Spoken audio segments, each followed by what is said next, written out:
Before I tell you what we're going to talk about today, I want to ask you a really simple question. What is music?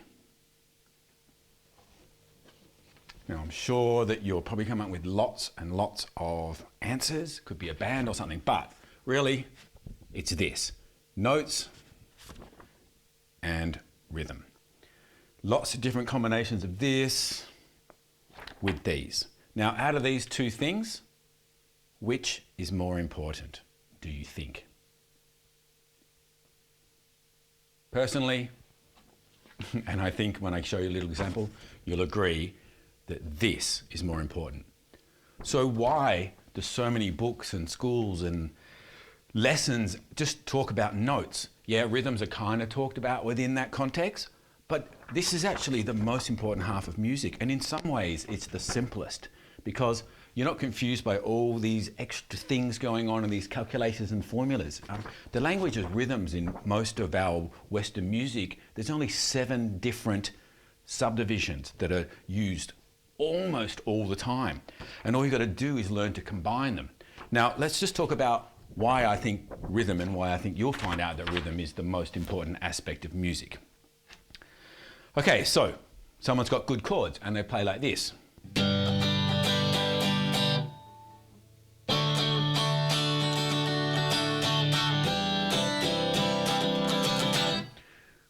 Can you listen to that really? I don't think so. If your rhythms are not what we expect to hear, or smooth or continuous, like a heartbeat, that is at a relaxed pace or constant pace, you are going to not be able to listen for very long. Now, let's say we compare that to this.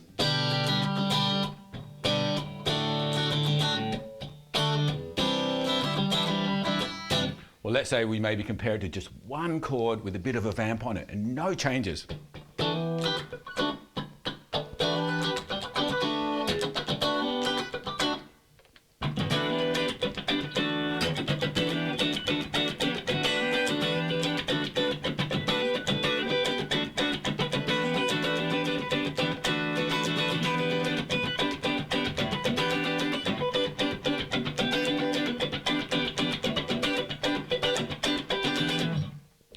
So there's an example of basically one chord, an E-7 with a bit of extra little bits and pieces put into that, just played with a few different rhythms.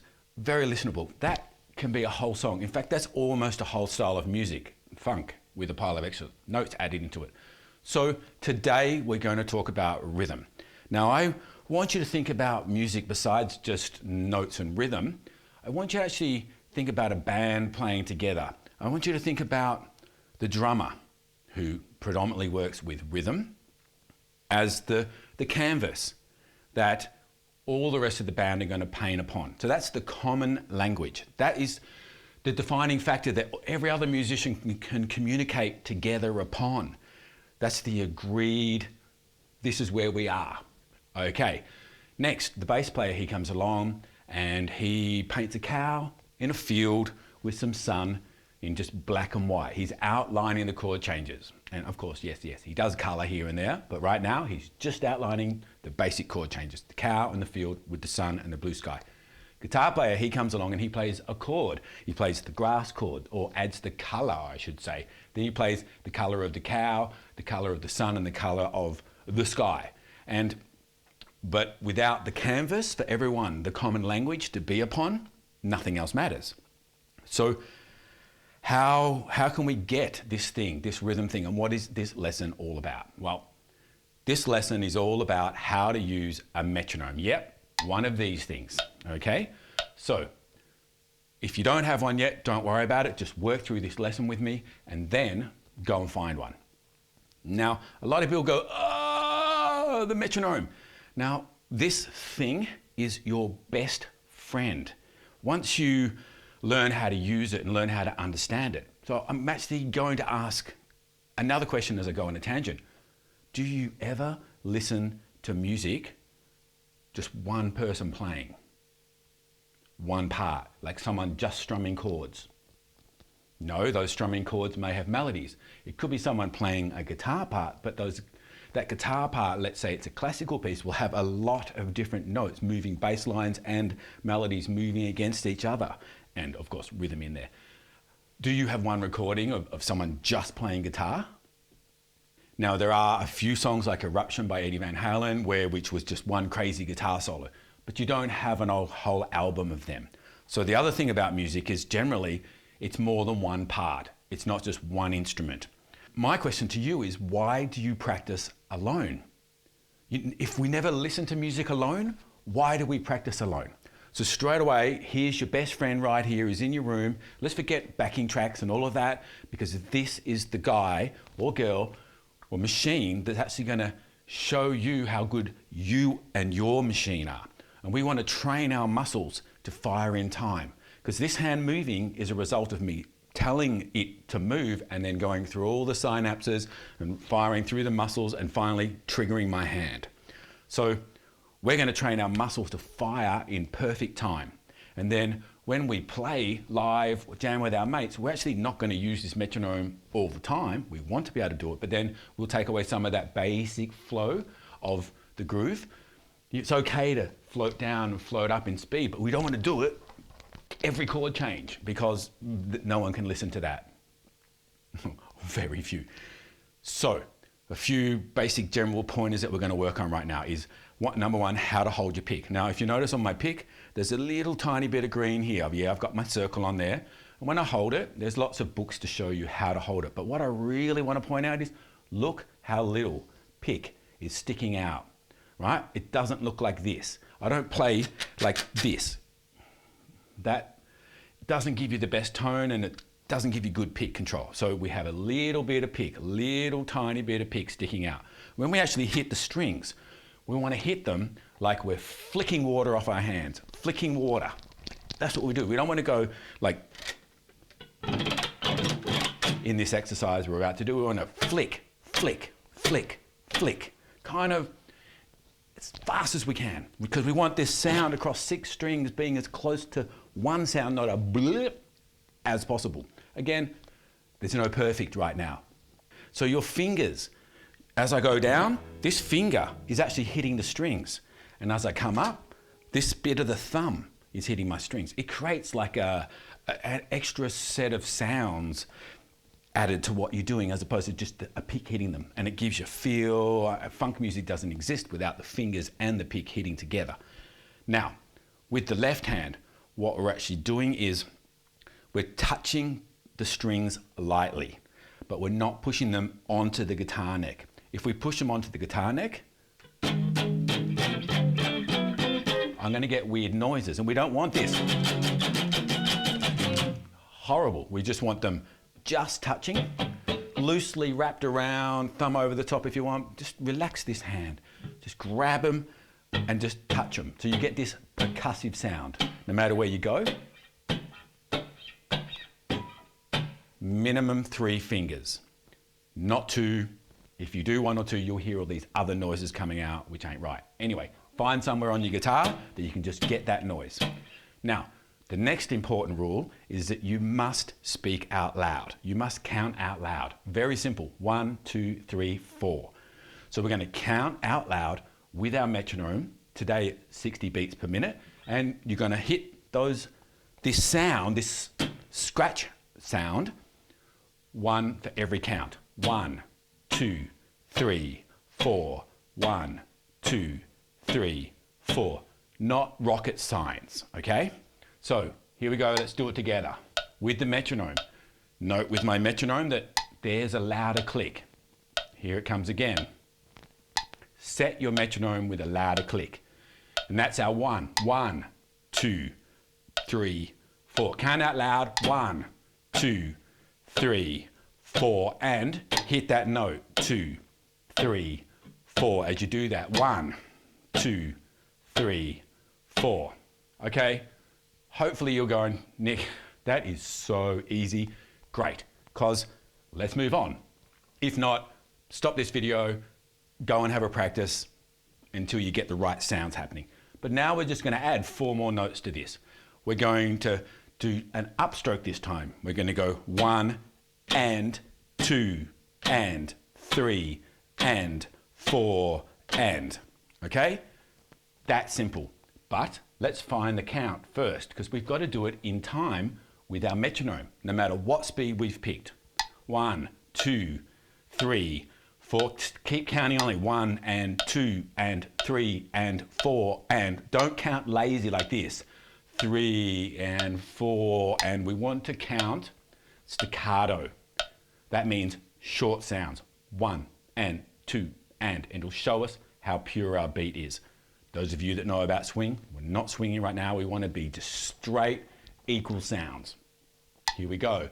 2 and 3 and 4 and 1 and 2 and 3 and 4 and 1 and 2 and 3 and 4 and 1 and 3 and 4 and 1 and 2 and 3 and 4 and 1 and 2 and. If you can't count out loud and do this at the same time, then you must stop. You must, number one, be able to count out loud because it focuses you in the immediate moment. You'd be surprised how many people, once they start playing, moving their this and thinking about what they're doing here, they actually can't hear the metronome anymore. After years and years of training people, they've told me, it slips out. It's an area of the brain that hasn't been trained if you haven't done this. That's why so many people find it so difficult to use one of these, because once they start playing, they can't hear it. So we count so that we stay focused on this. You are not allowed to do this simple rhythm exercise if you are not counting out loud. And let's say that you could do the 1, 2, 3, 4 really easy. Then you could count 1 and 2 and 3 and 4 and really easy. But as soon as you started playing, suddenly you couldn't count anymore. Well, we've got to find a way to do it. If we just keep trying to jump off the cliff to do it all at once, it's not going to teach us it's not going to teach us anything except fear that we won't pull it off this time. Got to do it this time. No, if that's the case, just play 1 and 2 and 3 and then keep counting and then go 1 and 2 and 3 and 4 and 1 and 2 and 3 and 4 and, or maybe you might go 1 and 2 and 3 and 4 and 1 and 2 and 3 and 4 and 1 and 2 and 3 and 4 and 1 and 2 and 3 and 4 and 1 and 2 and 3 and 4 and you get the idea. Just add one more hit at a time until you can do them all with the metronome. Then what you might want to do is change the speed from 60 to 80 to 90 or 100, 120. I'm going to say, don't do that right now. I'm going to say, let's add another 8 notes. So at this point, we're playing 8 notes. We started with 4, we added 4. Let's add another 8. So we're going to play 4 notes per beat now. So we're going to count them 1, E, and A, 2, E, and A. And we're going to keep this rhythm down, up, down, up. We're going to go 1, E, and A, 2, E, and A, 3, E, and A, 4, E, and A. So stop the video right now and just count 1 E and A, 2 E and A, 3. As slow as you have to count it, you might go 1 E and A, 2 E and A, 3 E and A, 4 E and A. Just until you can do it. Counting and scratching. Then put the metronome on and find that count. 3, 4, 1 E and A, 2 E and A, 3 E and A, 4 E and A, 1 E and A, 2 E and. Now that's me searching for the rhythm, okay? 1 E and A, 2 E and A, 3 E and A, 4 E and A, 1 E and A, 2 E and A, 3 E and A, 4. 1 E and A, 2 E and A, 3 E and A, 4 E and A, 1 E and A, 2 E and A, 3 E and A, 4 E and A, 1 E and A, 2 E and A. Notice I've just added a little bit so that my brain doesn't freak out. If you've never done this before, I pretty much guarantee there is no way you can do the full count and the full play. 2, 3E and a 4E and a 1E and a 2E and a 3E and a 4E and a 1E and a 2E and a 3E and a 4E and a 1E. I pretty much guarantee there's no way you can do the full play and count. Anyway, you try. You don't need me to show you, but ultimately we're working up to going 3E, 4E and a 1E and a 2E and a 3E and a 4E and a 1E and a 2E and a 3E and a 4E and a 1E and a 2E and a 3E and a 4. Okay, now basically that's what you're going to work out. A few little add notes that I didn't talk about as we ran through those drills is you actually want to accent any hit that lands on the 1, 2, 3 or 4, okay? So that means when I'm doing eighth notes, 1 and 2 and 3 and 4 and it's the most obvious with 16 notes, or the one where we played 16 notes where we counted 1E and a 2E, and you want to go 1E and a 2E and a 3E and a 4E and so 1E and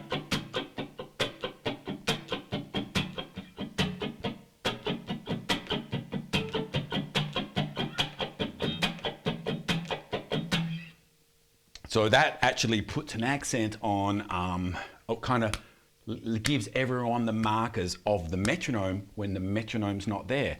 It lets the person in the audience know when to dance or where to dance.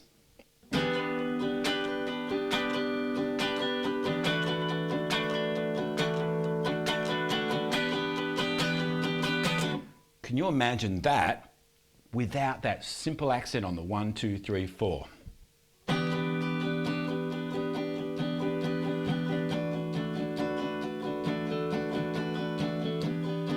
The chord is the only thing telling you where the beat is, and it's a long time in between chords.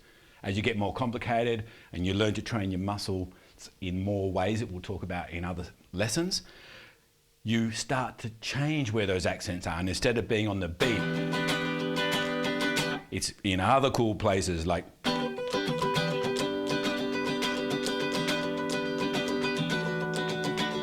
so you start having rhythms within rhythms, tumbles, that's called the clave right now.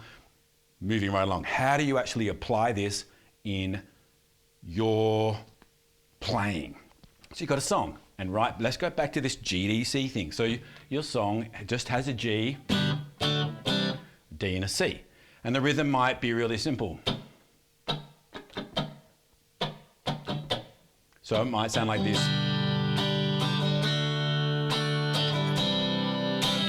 Find the beat. So I've got a little tap tempo on here, so I'm going to go 1, 2, 3, 4. So come up with 89 beats a minute. So I count 1, 2, 3, 4, and it's not this. It has more rhythm, and it goes 1 and 2, and how did it go? Or I could count it 1 and 2 and 3. 1 and 2 and 3 and 4 and 1 and 2.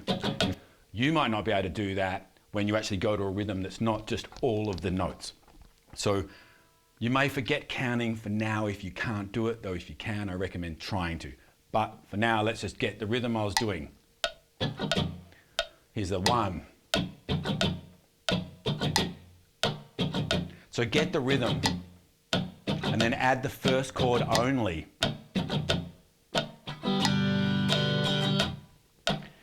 There's the D chord, the C chord, and now add.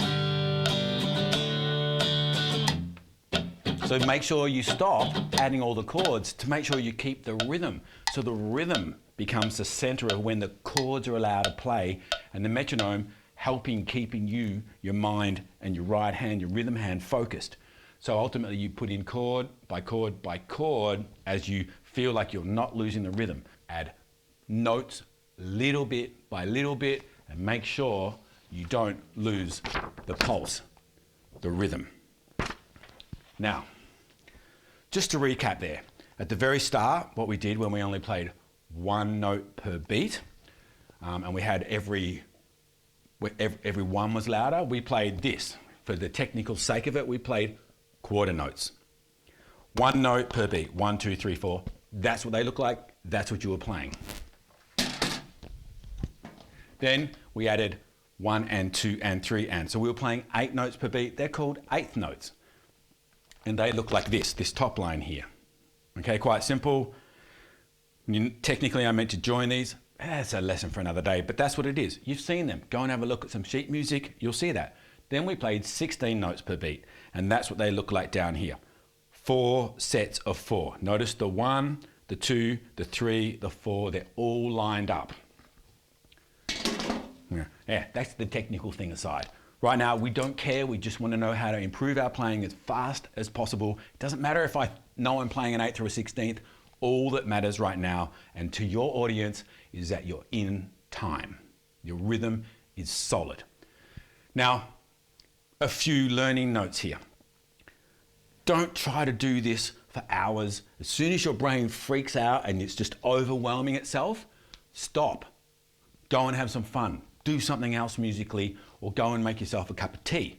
Now, you might be walking past your guitar in the morning and you go, oh, there you are. Pick it up and just go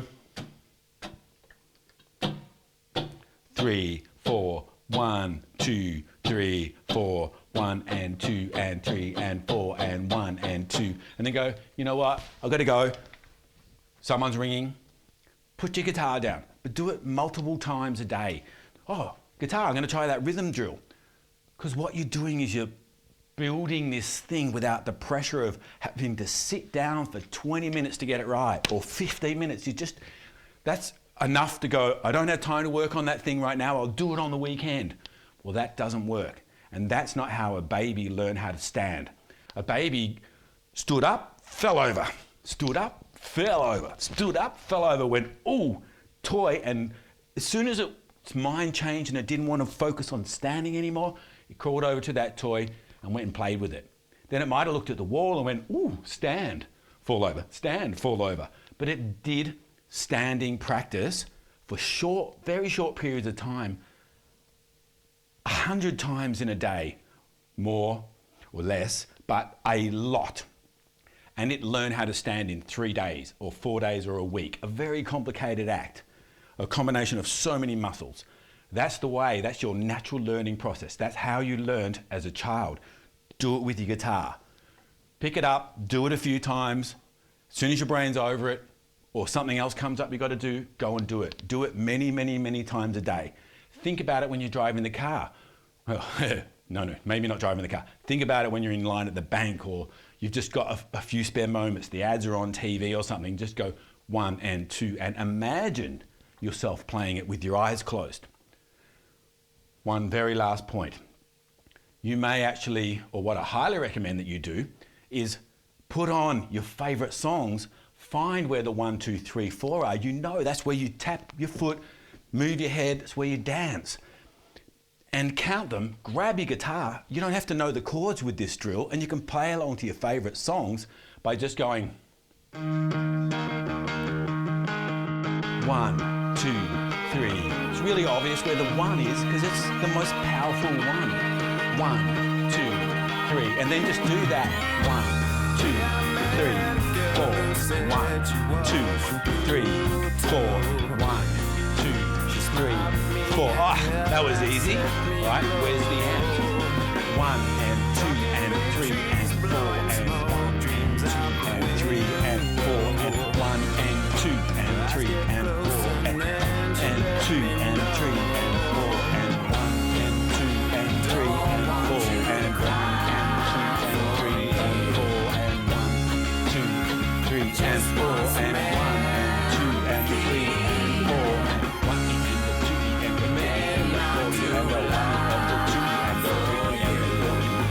and the 2 and the 3 and the 4 and the 1 and the 2 and the 3 and the 4 and the 1 and the 2 and the 3 and the 4 and the 1 and the 2 and the 3 and 4. 1, 2 and 3 and 4 and the 1, 2 and 3 and the 4 and the 1 and the 2 and 3 and 4 and the 1, 2, 3 and 4 and the 1.